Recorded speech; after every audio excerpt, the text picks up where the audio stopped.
There's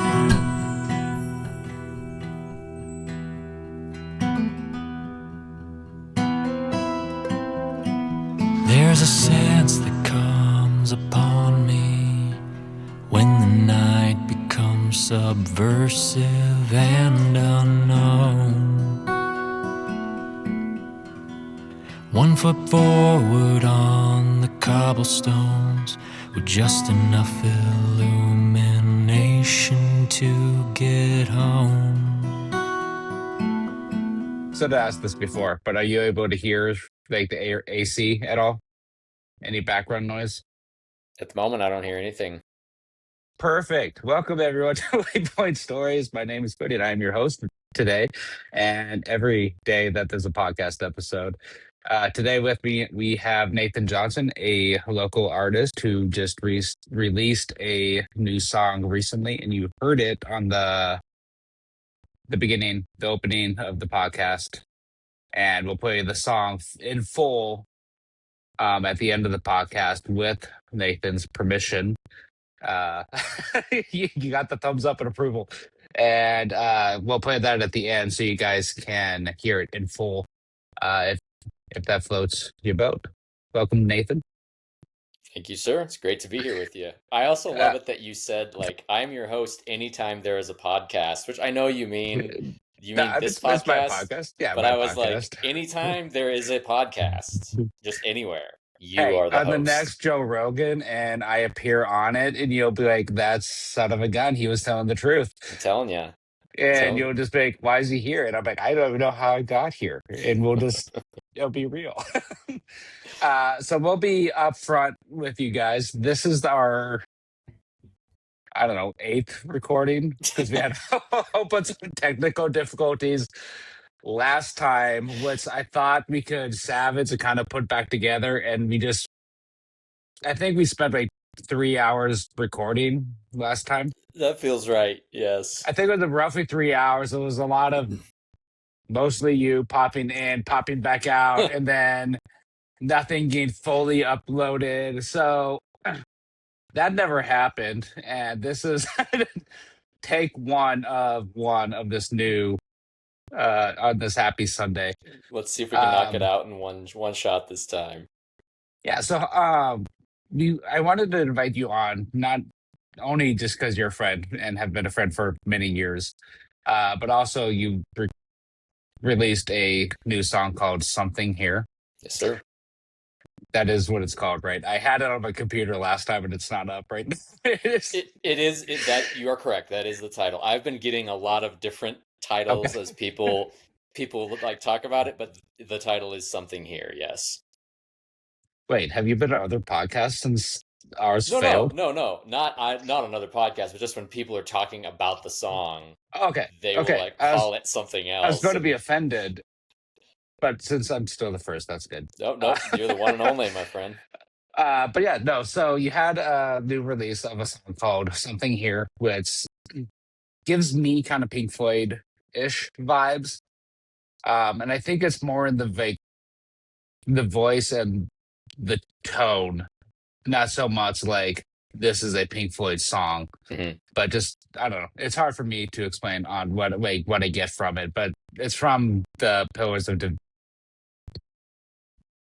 I don't remember the Pink Floyd album. But not Dark Side of the Moon. No, it's not Dark Side of the Moon. It's one of their, I don't think it's their biggest hits album, but it's one of my favorite albums of theirs. I think it's Pillars of Eternity. Is that it? Yes. Yeah. Okay.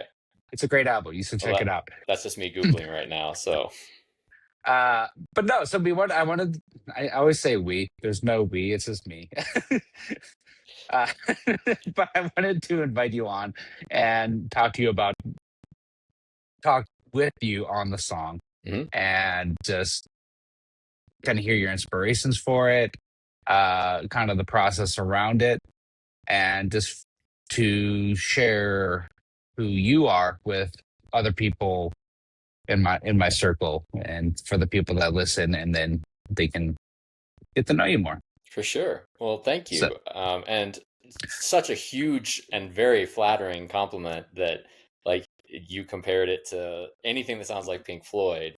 Man, I'll tell you this before we dive any deeper into this. Like, it's just been so funny and fascinating, really, to hear. Like, everybody seems to have a different take of like what it sounds like, which on the one hand is cool, on the other hand is not super helpful. But I'm still in the early stages, I think, of trying to nail down exactly what, Nathan's sound is. So it's not like, Yeah. there are artists that have that really well defined sonic profile to the point where you can say, oh, this sounds like this artist or this person. I don't really have that yet. So it is kind of fun Mhm. and confounding where it's like, hey, I put out this thing. It's very different from my first single, which had that very kind of, I think that was a lot more standard issue in terms of what it Yeah. sounded like, where it had like this kind of rollicking, almost like outlaw country sound. And then a lot of people didn't really know what to do with this new one, where they're like, it's longer, it's a little bit more obscure. And then yeah, man, you were the only person who gave me Pink Floyd, but I got everything from Godsmack to somebody compared it to Lord Huron, which is a huge compliment. Um, then it's fun to see like what the streaming algorithms will like pull in after you listen to it, where it's like, oh, you're listening to that, maybe you'll listen to this too. We'll talk a little bit Yeah. more about one of those a little bit later, I'm sure. But uh yeah, anyway, it's been all over the place, so thank you for I that. thought I remember you like posting pictures on Instagram of like saying what people have said it kind of sounded like or reminded them of. And I saw Lord Herod, which is amazing artist, Yes. but I don't hear that at all in the song. Okay. Okay. I don't listen And to enough of I them don't, to know. and I don't mean that as like an insult. It's just I don't hear it like that person heard it. I'm just like maybe it is a certain song that I'm just not that familiar with. But I did find that funny. Yeah. Has it been compared to like a song or artist that just you don't like and you're just like, No, has not that happened really. yet? Okay, No, that's good. like it's more just been things like what you just described where I'm like surprised because I Yeah, mean, Lord Huron, I don't listen to a lot of them. Um you should fix that, by the way. I should. I really Yeah, should. they're Um great. but it was one of those things where it's like, oh, what little I know of that artist, I don't know what you heard, but that's cool. Like, and Yeah, it's like I don't know what they're hearing. So no, I haven't had anybody roll up to me and be like, oh, this sounds just like yeah. I artist that mean, I wish it didn't sound like. I just find it funny. Like, have you ever like recommended like someone recommended a song to you? You're like, oh yeah, this really reminds me of this person, and then that person's like, I hate that band. And now you just like force this like sound into the like probably one of maybe their favorite bands. That's never has that ever happened to you? Because it's happened to me before. I'm sure it has. No example is coming to mind right now.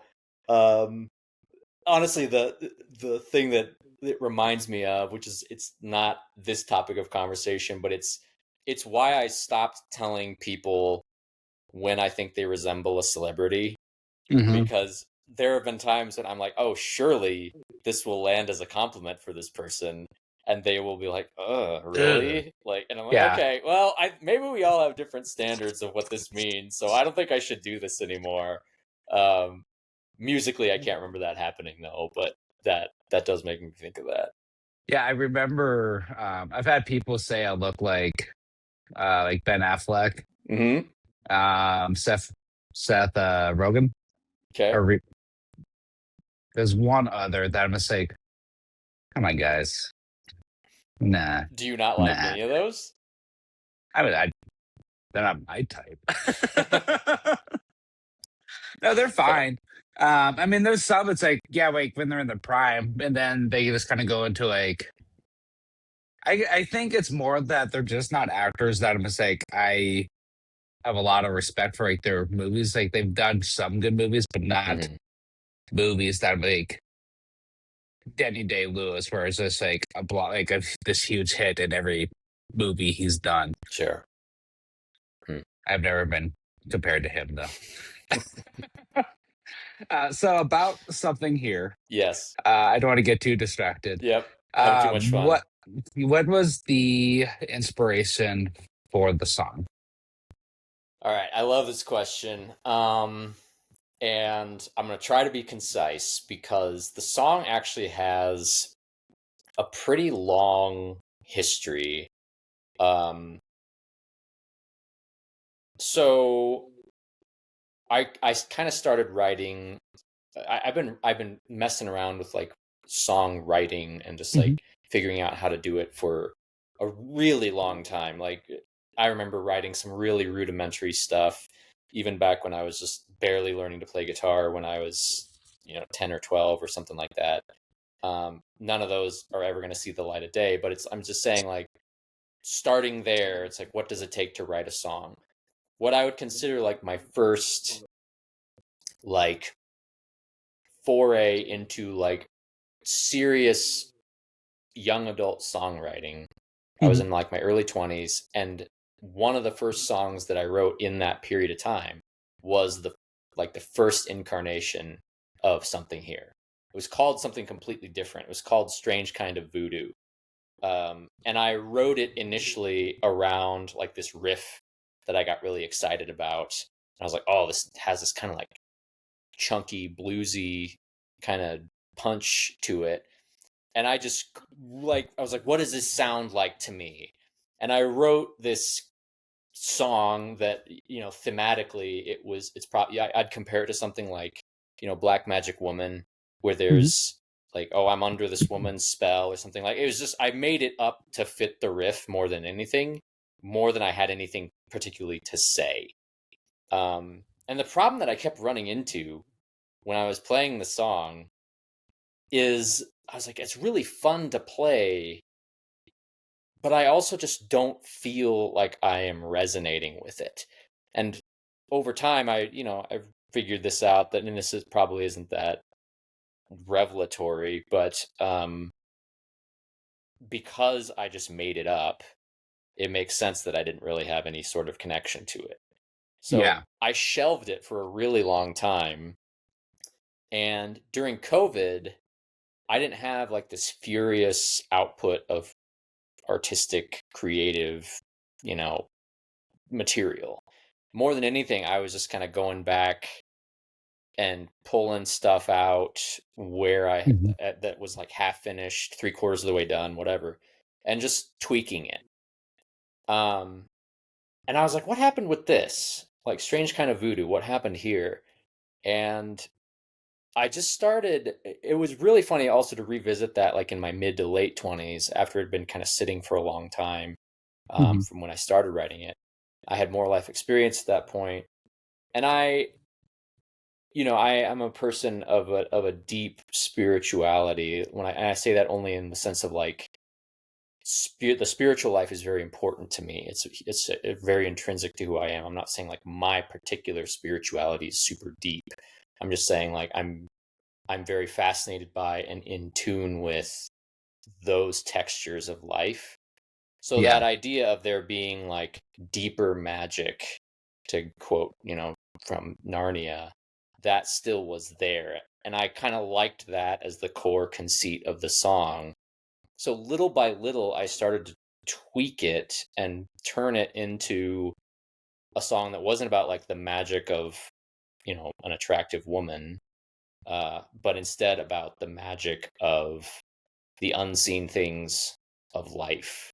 And Mhm. what, in certain circles of Christianity in particular, you'll hear this idea of thin spaces. It might not just be confined to Christianity, but like that idea where there are these places where the unseen spiritual world is near to our present and physical reality. They call those thin places.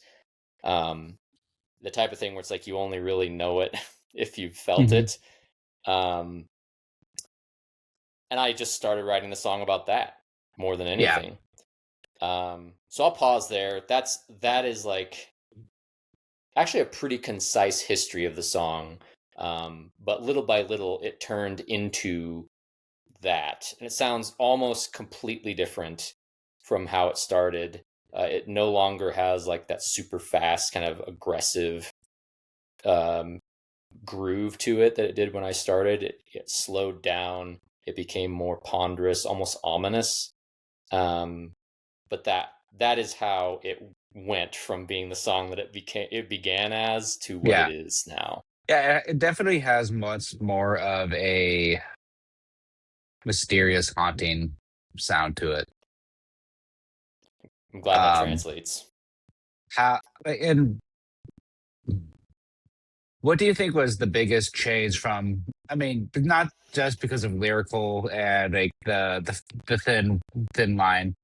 Like, what changed it from more of an upbeat, like, to the first riff into the more of a haunting, mysterious feel of the song? It's a good Like, why question. do you like even because of like the spiritual side of it? Like, what brought it to? Yeah, I guess kind of like the looking, almost staring into like the unknown. hmm I think, um, I think in some ways it was like the lyrics were the first things to change, and then when that happened, I realized that the music didn't really fit them anymore. Hmm. You know, um, and I also, when I first wrote it, was listening to a lot of this very blues inspired stuff. And lately I'm leaning more toward like the indie folk kind of sound that doesn't have to be like really, really like bluesy in terms of tone and influence. Like I definitely still work that in there, Yeah, but basically it started to become less of like a blues inspired song and more of like a folk inspired song. Obviously there's overlap, but yeah. they sound different, you know. But I would say the short answer is just I think gradually I realized the music wasn't fitting the lyrics anymore. Um, and I also like continued to develop as a musician and just found new musical ideas that I decided to work in. Um, so it matured in more ways than one, I think, over time. No, that makes perfect sense. How did you get to? Because I feel like for the time, because it's a 6 minute song, and I feel like that's very brave this day and age where people's mindsets are kind of like TikTok brain, Mm-hmm. where it's like I could only withstand for 30 seconds. Mm-hmm. Um, and I think who are you familiar with Steve Winwood at all? Oh, this name sounds really familiar, but Like it's Higher not Love. clicking right now. Yeah, yeah, yeah. Yeah, I'm not going to sing it. I want to keep Are you anybody that sure? watches this on. Yeah, I'm sure. Um, but anytime he released an album, it was like under 8 songs per album.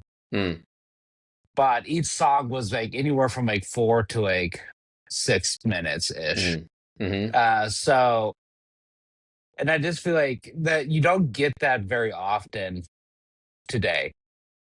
Like almost anything that's on like the radio is almost like I think it used to be like 3.5 minutes. I think it's kind of down to like 2.5 minutes now. Mm. Wow. And I could be wrong, but I haven't actually looked this up. I just feel like it's even gotten shorter for what stuff that's played on the radio. That So, makes sense. I think I'm not going to fact check you on it, but like it oh, good, feels I'm lying. it feels resonant to like what would be the case Hmm. now. But uh yeah, that was a. Oh, I'll also tell you it's shorter than it was even when I was trying to get it to be exactly 7 minutes long. Okay. To like play around with the number seven. There's seven verses to it. Um, the guy who mixed and mastered it, which by the way, I could not have done this song without a really awesome team of people that more or less just helped me, like, because they are my friends or friends of friends. Uh, they're all professionals, but it's like they could have they could have charged me way, way more money than they did to help make this happen. But like, I have to give a shout out to all those guys, especially my producer and friend Joe. who is playing all the electric guitars on the song. I'm playing acoustic. He's playing everything electric on there. Anyway, but the mastering process shrank the song down to like six or so minutes. But yes, it felt bold. It felt like, okay, I'm releasing a single. My second single is like 6.5 minutes long. Is this a bad idea? Like, but I don't know. I was just kind of thinking maybe, the people that it's for won't care how long it is. Dream Theater's out there putting out stuff that's like, oh, here you go, track 1, 9 minutes and 50 seconds long of this, the first album we've released in years. I'm like, okay, there's an audience for it. And I think I just decided, like, at this point in what I'm doing, like, I'm an independent artist. I'm not I don't have any contractual obligations. I don't even really have an audience to speak of at this point, other than yet. I'm hoping, but I'm also like, there's some freedom there where it's like I can just kind of do what. When I say do what I want, I don't mean that in any sort of selfish way. It's just kind of, what does the song want to be? Let's let it be that, and not worry too much about whether or not it is radio friendly. Because I think I've just kind of resigned myself to the idea of, it's like, this probably isn't radio friendly from the get-go, and that's fine. Like, let's just put it out there and see what people think of it. But it did feel like a risk. You're definitely right about that. Yeah, and I don't mean that as a negative at all. Like, I think it's just, as you find your people, they're not going to care. For the ones that like your sound and can't last for 6 minutes, that's just not that song for them, and I think that's perfectly fine. No, I just thought it was really interesting. Like, it was just, I'm like, man, it's good, and it's going on a while. Then I looked, I'm like, oh, it's like a 6 minute song. That's like 3 songs. That's really cool. A friend of mine listened to it, and he did this thing where he was like, not live tweeting, but he like opened up his notes app and was like writing, like, as he listened to the song. So when he sent me the notes, it was like all in order, and I could just tell where he was in the song based on what he wrote. And he was like, I get, yeah, it was like after that bit, there's a big crescendo, and he's like, feels like the song should be done, but there's a minute and a half left. No, I think it is a song you should be very proud of, and I'm excited to hear just kind of where you take your music next. No, thanks, brother. With that, I hate when my brain just drops the thought. It's all right. You can edit it. No, I'll keep it in. It's fine. I'm human. What is some of your biggest inspirations? Ooh, never mind. Better question. When did you actually start getting into music? I know you said you make songwriting around 10 and 12, but when did it become more than you're like, okay, I just like listening to music, to you're like, ooh, I really want to pursue music? That's a good question, Cody. So it's funny, like, I feel like I just grew up around music.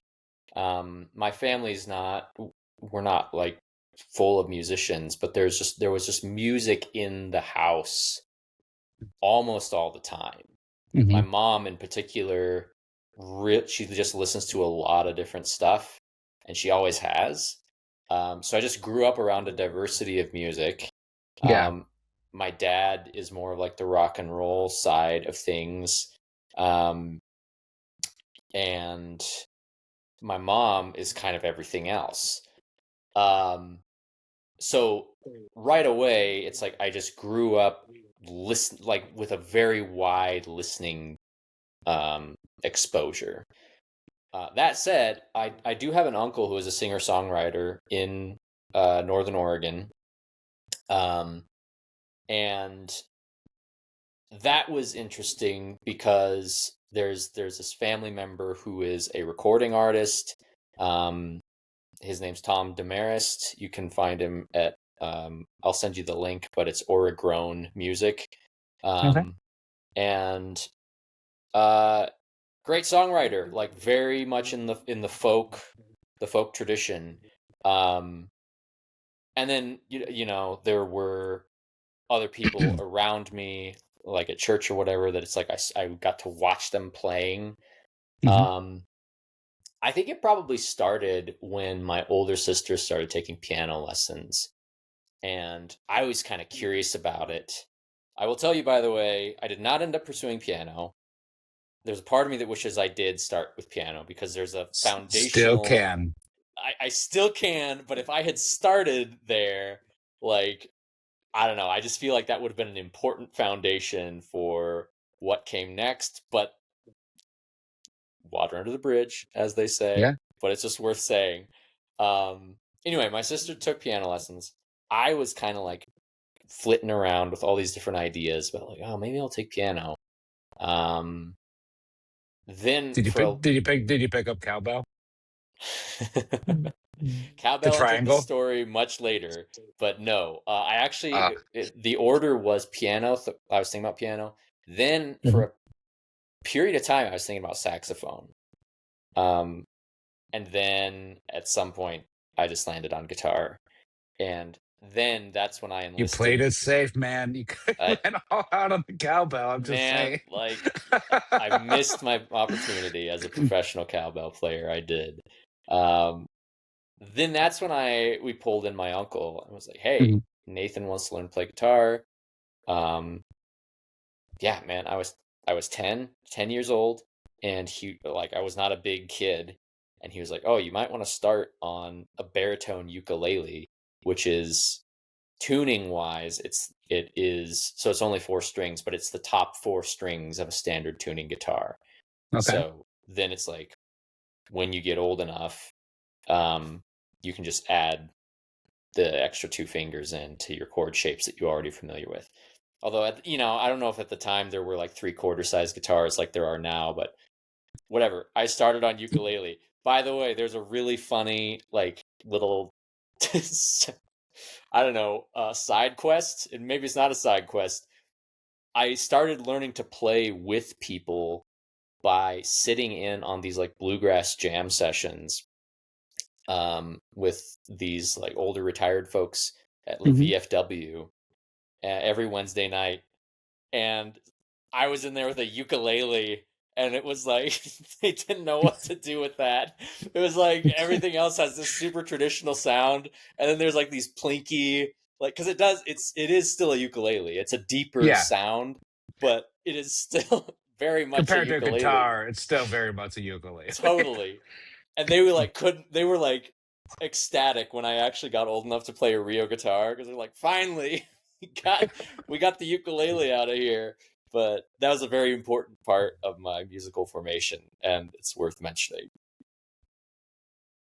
Is there an artist that you are listening to right now that is shaping where you want to take your sound? Yes.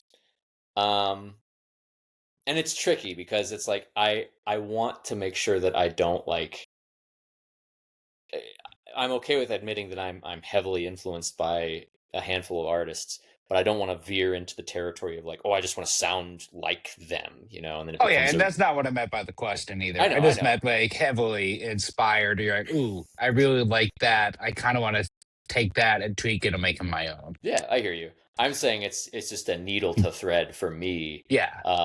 But caveats aside, yes. Mhm. The two that come to mind right now. The first one is Goodnight Texas, which, man, I just love what they are doing. They have this blend of this really rootsy folk. Yeah, there's that blues element there too, but then they also have these really, I think, intelligent melodic decisions being made a lot of the time. Mhm. Um, so it doesn't sound like they're like a bar band, They almost sound like um a band that somehow got like imported from a much older time period and like also kind of came into the modern in that way. Because a lot of the songs they sing will be like these kind of history of early American history and like legends and things like that. Oh, that's Then cool. then it'll pivot and it'll be like talking about outer space. So man, I love those guys. They are so good. Anything they put out, I would be like, yes, listen to it. Then there's this guy here in I think he's here in Colorado. His name is David Eugene Edwards, but he also plays he played in a couple of bands over the years. One is called 16 Horsepower, but the one that I know him through is called Woven Hand, which has this just bizarre, like, I call it like feral wilderness prophet sound to it. I don't know how else to describe it. When I saw him live, and it was like this these songs had this huge kind of mystical texture to them with just tons of reverb, and it sounded like really far away and haunted, to the point where it was like you'd get kind of caught up in this reverie, and it was like then the song ends and you're just like, oh man, that's right, I'm in a performance and like we're supposed to clap after this, I guess. But yeah, he just has this whole thing going on that it's like you feel like he's some sort of guy who like went crazy out in the desert, and like came back with all these prophecies or something. Like that's there's like biblical undertones to the lyrics. It's a whole thing. So Woven Hand and Goodnight Texas, like if I could find the midway point between those two groups, I think that would be my sound. That'd be awesome.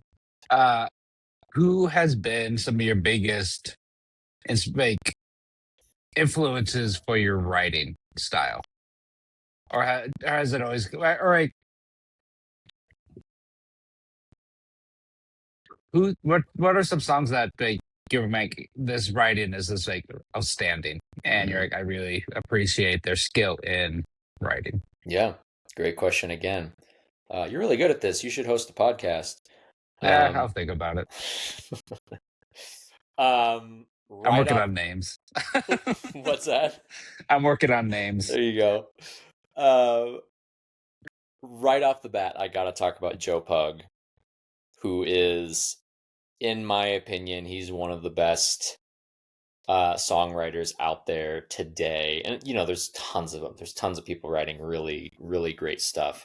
Joe Pug and John Moreland is another one. Like, another guy that I've been getting into recently too is Andy Squires. All these guys write music that I realized, the thing that my music has in common with theirs is they're very lyrically dense. There's like a lot of words in their songs. I also got to cite an early reference, like, and this is a name that's going to mean something to you, which is David Stoddard. And I remember he joked once. There's one of his songs. He's like, the song is called "Things I'll Never Understand," and he's like, this song won an award once. Yeah, it's the most words. That's the award this song won. And then he just like plays it, and it does have a lot of words, but there again too, it's like there's a craft to it where it's like you can get a lot out of a few words. And I definitely have tried to write songs that don't just have like paragraphs of text, but I've realized that a lot of my style is very prosaic in that way, where I write songs that have a lot to say. Are you going for the award? I don't know, man. I don't know. I think for right now, I better leave it. You just have to hit 7 minutes. I know. Yeah, you failed. Yep. You're so close. Yep. Next time I'll get it. All those guys. Last one I'll say too is the Arcadian Wild, which I know we talked about them on the failed take. But they are that take like, never happened, guys. You're right. Everyone's listening. It never happened. This is our first take. That's right. We've never done this before. The Arcadian Wild is like the second coming of Nickel Creek. stylistically in particular, but their lyrics are fantastic. There's so much poetry and just vivid imagery, um, and also depth, like philosophical depth in what they have to say. So there, I've thrown out a handful of artists. All of them are outstanding, and all of them write very good songs that all grapple with different things in different ways. Yeah. What's your take on pretty much like any sort of modern music that's played on the radio today? My take? I don't know if I Yeah. have a hot Going take in here, but going in a good direction, bad direction. I, right off the well, I don't know how I'm many trying times to I've said right I'm off trying the to get bat here. people angry at you. Right. Let's go. Let's go. You're gonna clip this, and this is gonna be like the rage bait clip, and this will be how I go viral. Nathan said this about Sabrina Carpenter. I will admit that I'm not super plugged into it. So there's a part, Based on the bad names you were mentioning, I kind of figured. right. Like I'm peripherally aware of it based on like Yeah. what I hear in grocery stores or whatever. And I truly think that what I have to say about it is just that it's fine. You know, like Can't ride the fence forever, man. I I'm know, kidding. I'm kidding. and yet I'm gonna put this out here, man. Like for there, I think there was a not okay. Even up to recently, there was a version of me that probably would have delighted to like hate on that kind of music and be like, Yeah, for sure. it's boring, it's mass produced, like whatever. Now, today, recording this in October of 2025, I actually am more in a stance where I'm like, hey, at least they are human beings Hmm. making music. Because like I'm gonna we'll go ahead and go on record on your podcast and say like I think that this whole AI music thing that is taking place right now, I do not think this is a good thing at all. So there It's is a not. part of me that almost thinks it is better to have people making, we'll call it uninteresting, unimportant, like whatever you want. Like again, I'm not listening to the top 40, and that's Mhm. just because it's not that's not the water I swim in. But I'd rather have people making it than have machines making it. Oh yeah, Um, yeah, so I will go ahead and say that where it's like whatever my previous opinions about pop music might have been, today I'm like, hey, at least it's still people making it. yeah, I'm not going to do the Ticketmaster dance to go see them, or any of that. But I'm glad that it's actually a person you can go see on stage singing the thing.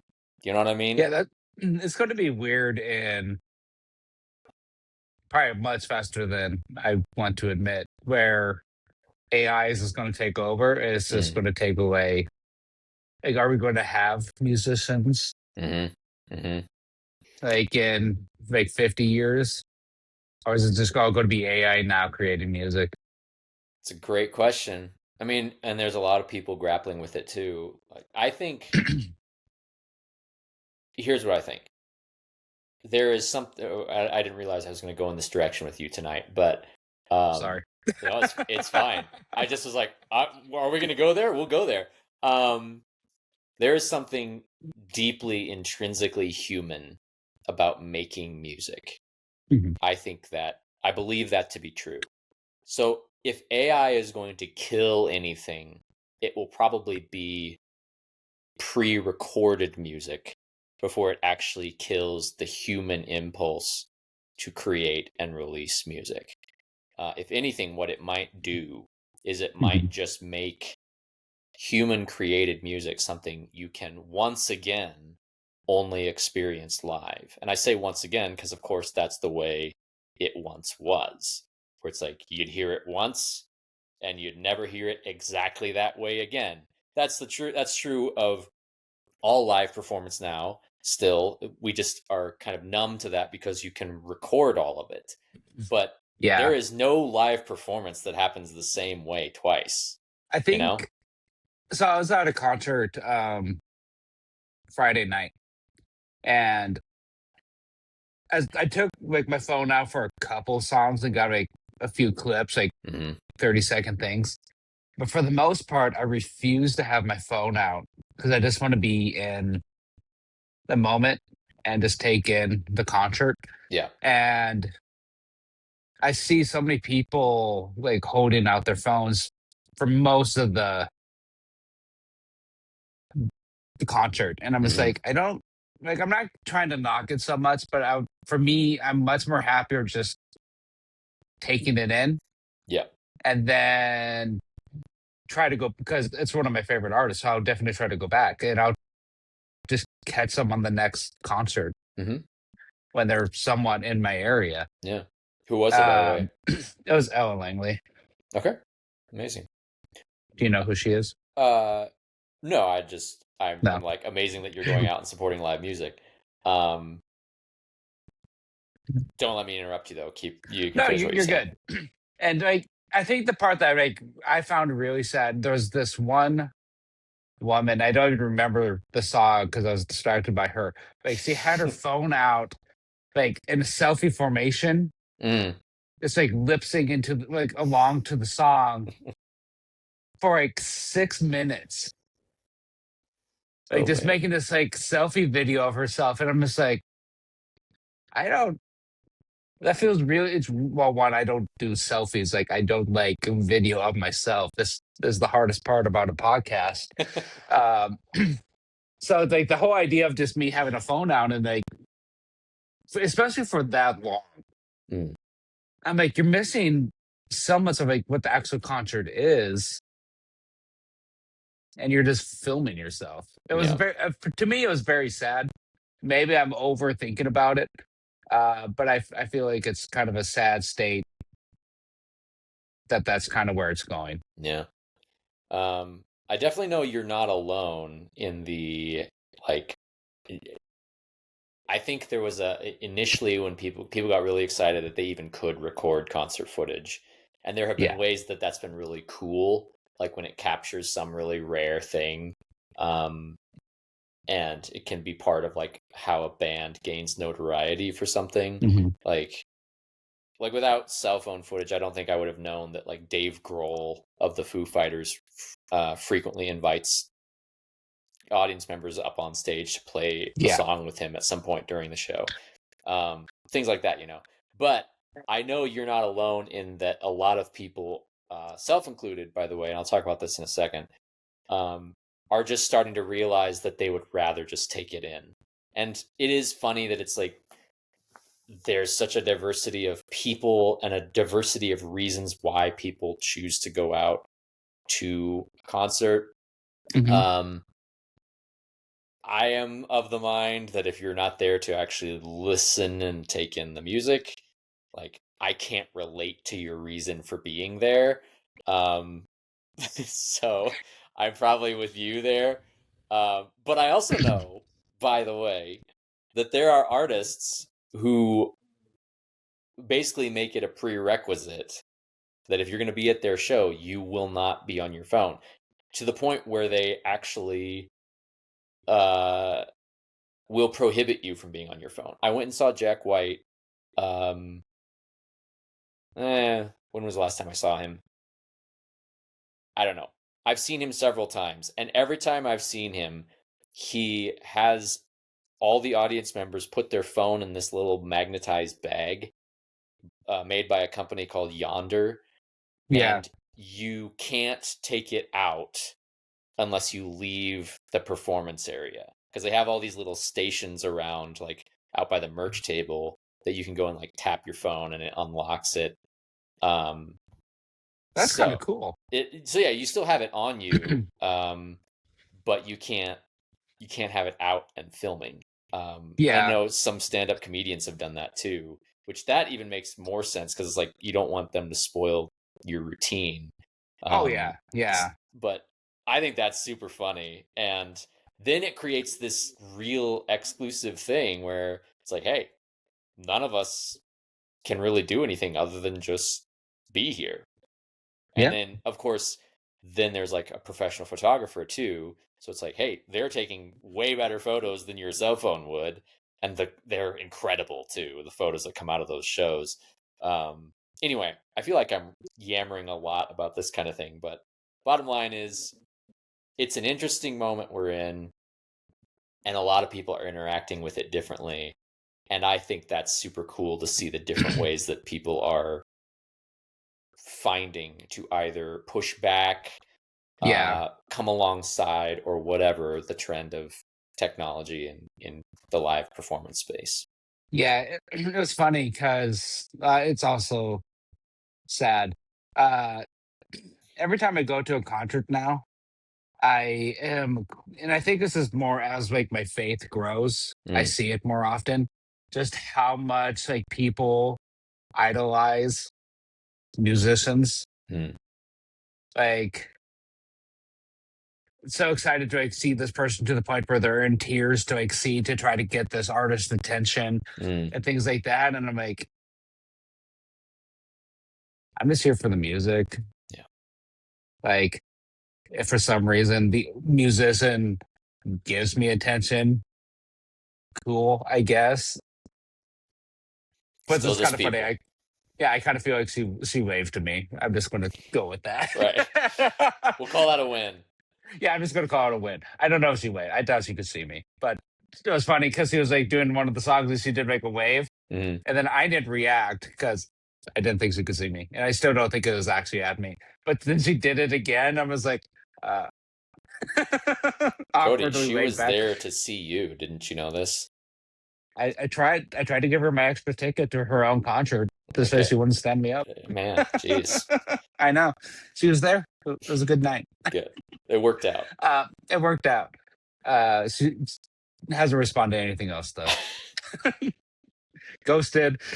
Uh, no, jokes aside. I think yeah, I just think concert culture is probably hasn't changed at all, except besides like the cell phone Mm, thing. Like the amount of people that just go around like drinking till I feel like the concert wouldn't even be that fun anymore because mm, you're so drunk. mm, Uh, and then the cell phones were just taking videos the entire time, and I'm just like, I don't know. It's a mm, weird time, but I also feel like the social media culture sucks because of that as well. mm, Like you have to always take pictures of like your food or like, document everything you're doing so you can show people around you that you're doing things and doing these cool things. It's like, or just put your phone away and take it in. Like yeah. I think if we got back into a better practice of that, I think we would be a happier people. Yeah. I agree. I think we might be headed towards that. Where I think I don't know, man. We might both be surprised, but I do think that we're hitting a tipping point, and I I think think that so. people are just. I was having an interesting conversation with a friend about this just recently, where um, I think particularly the COVID period, where Mhm. everything was forced to be online.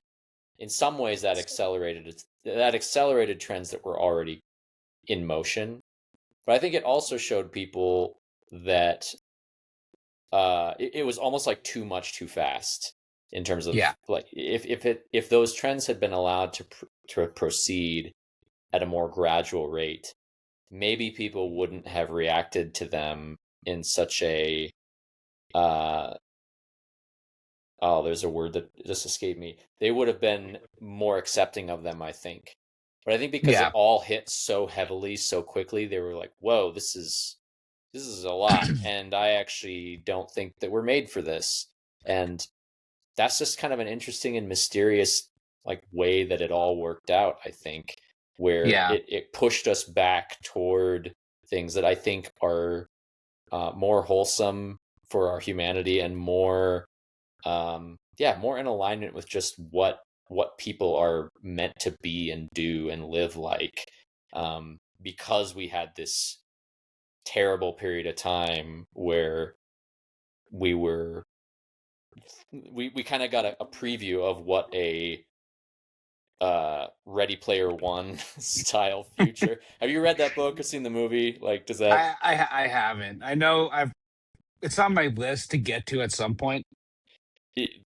in very brief, it's basically just like a life that is completely like everybody lives life online. It's like Yeah. the metaverse in its fullest incarnation basically is the Ready Player One world.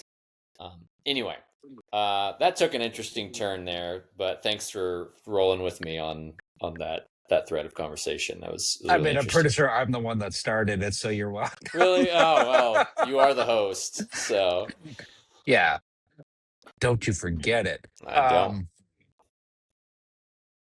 I made a joke and then I forgot my question.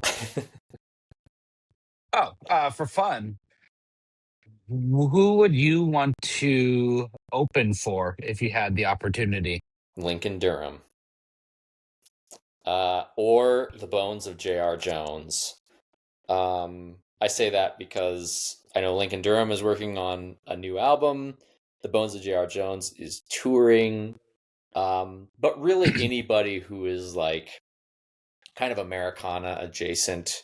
Hmm. I mean, it'd be amazing to open for anybody that I've talked about before on this Oh yeah. podcast.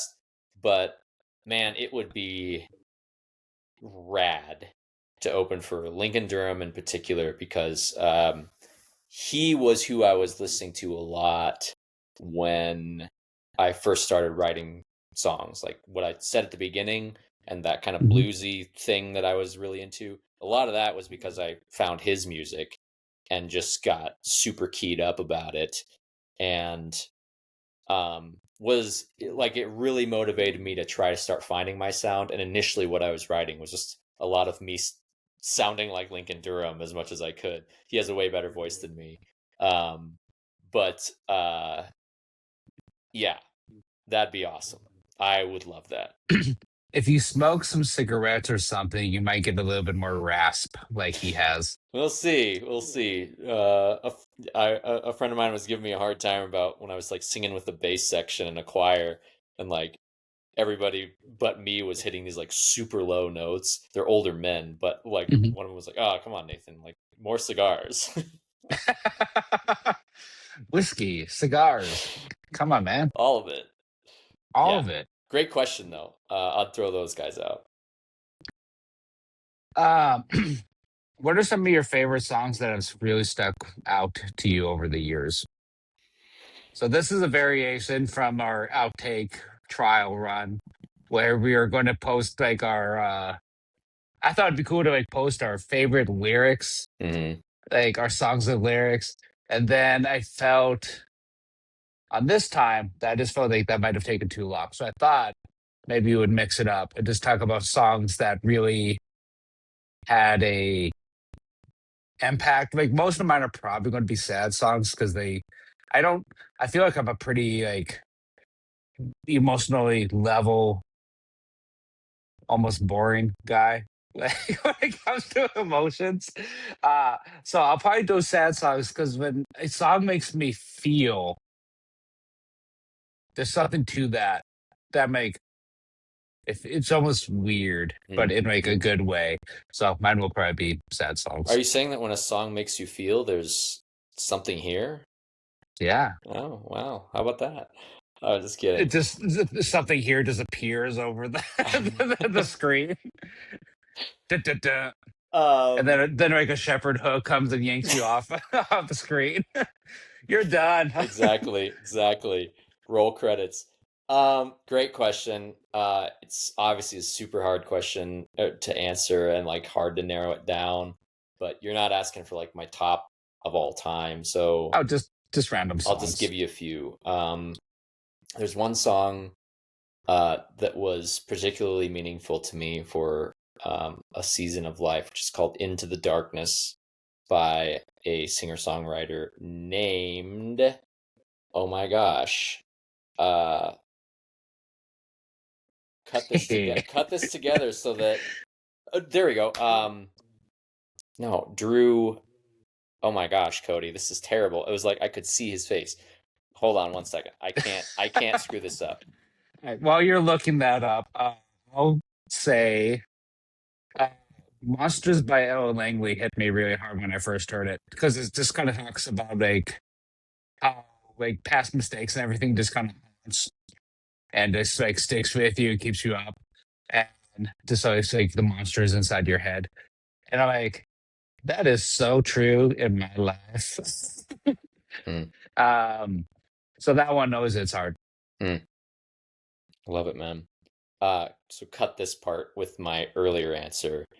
The song is called "Into the Darkness" by Drew Miller, and uh, he's somebody I forgot to mention earlier too. But again, like his lyrics are very. He has a lot to say, and he says it with a lot of words.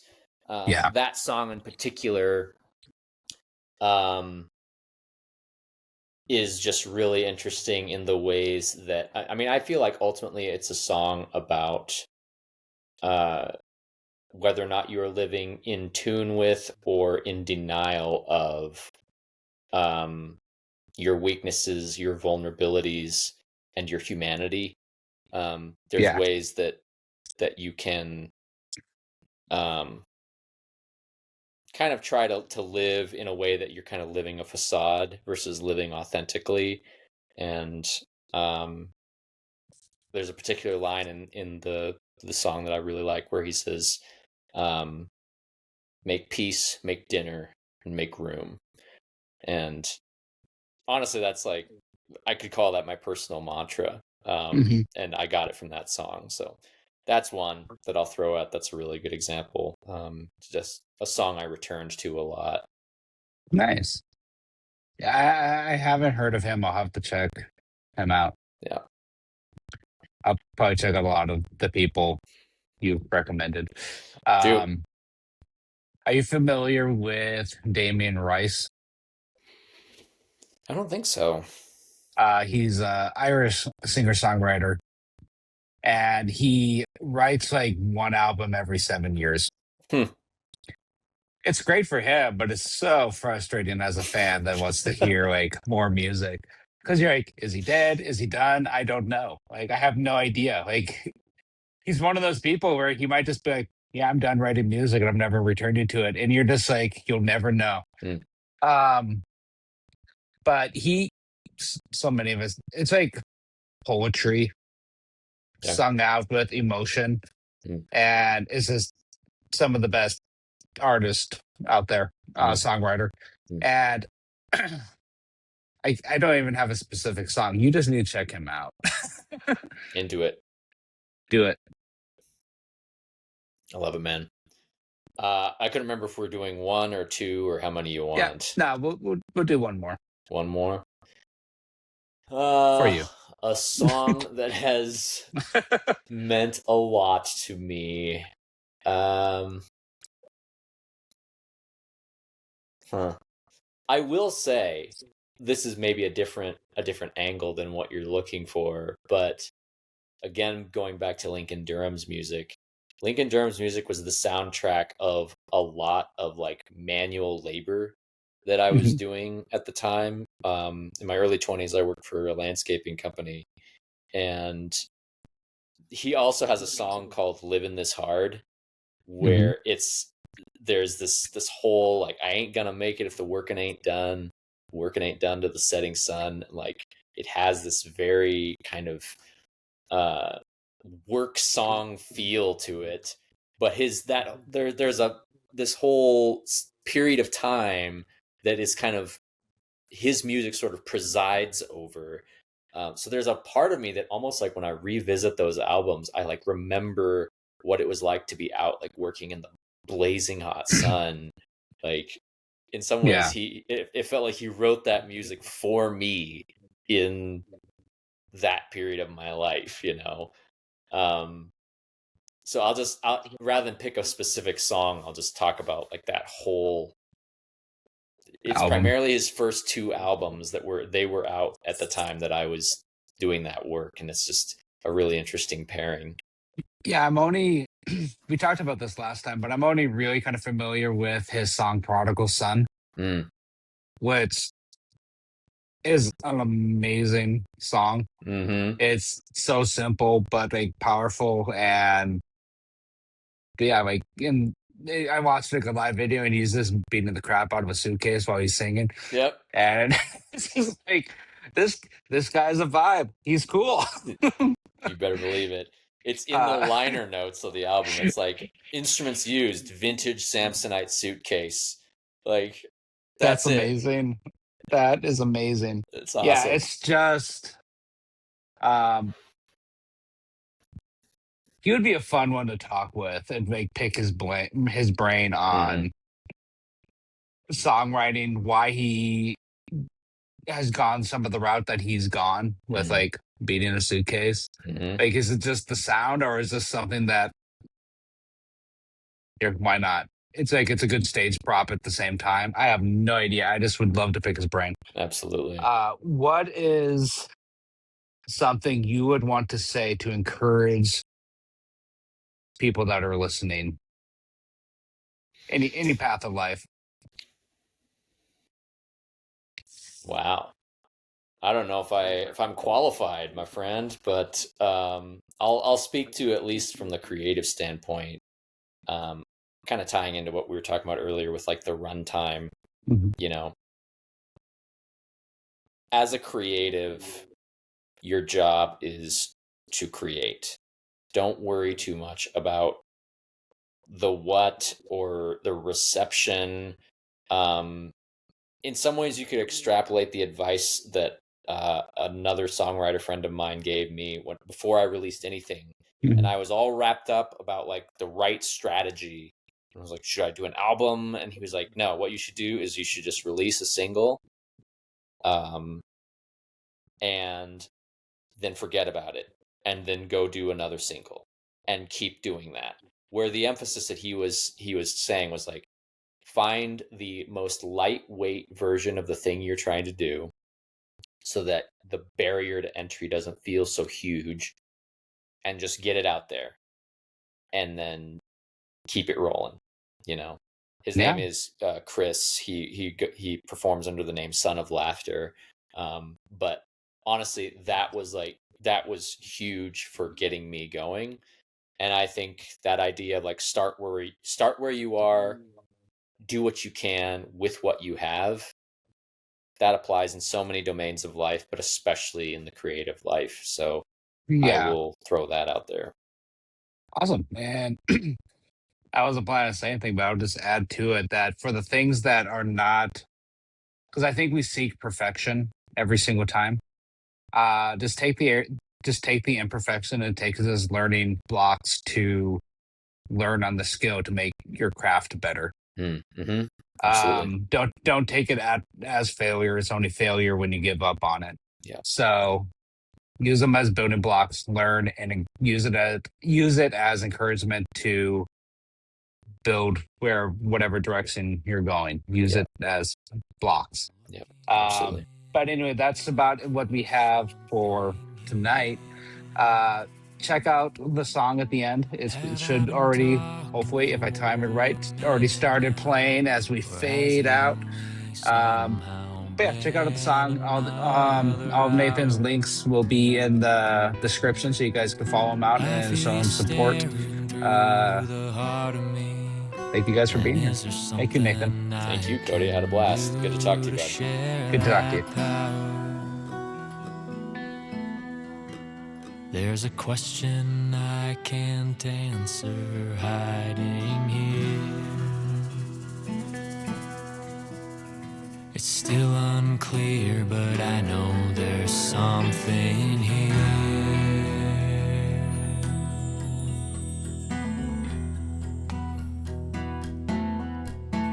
I'm surrounded by false faces here, and I wonder how they got their costumes right. Watch the ripples on the surface, dear. See the shadows lurking just beyond our sight.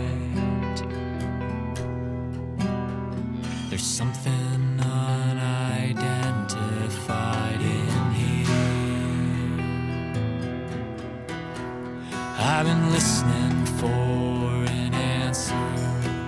But you know the stones don't speak above a whisper. They're entrusted with my secrets, and they'll take them to the bottom of the river. There's something that I'll leave behind me here. It's hard to hear, but I know there's something here.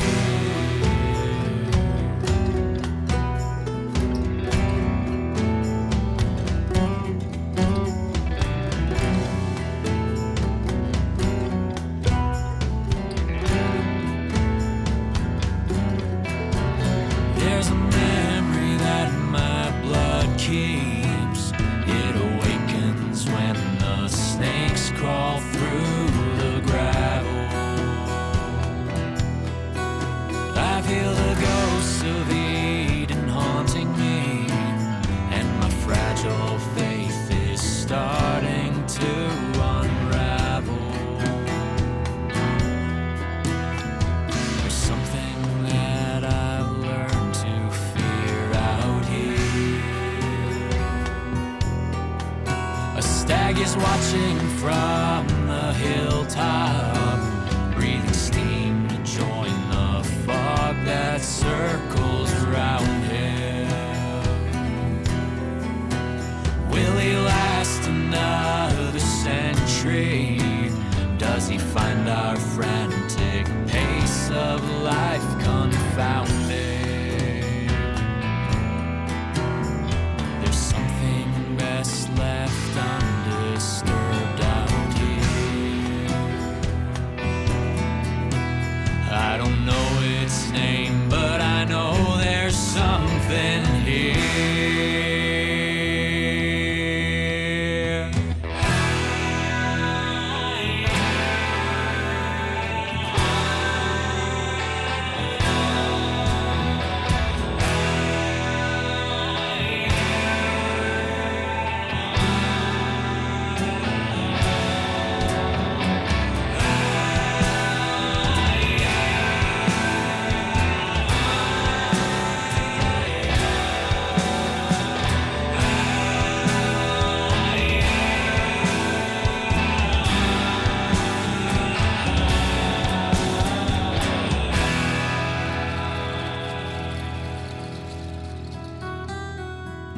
The smoke is curling round a steady hand, and the voices murmur in discord and chorus.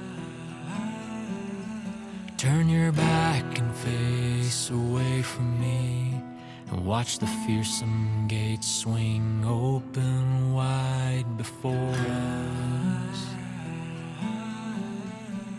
There's something growing slowly on me here.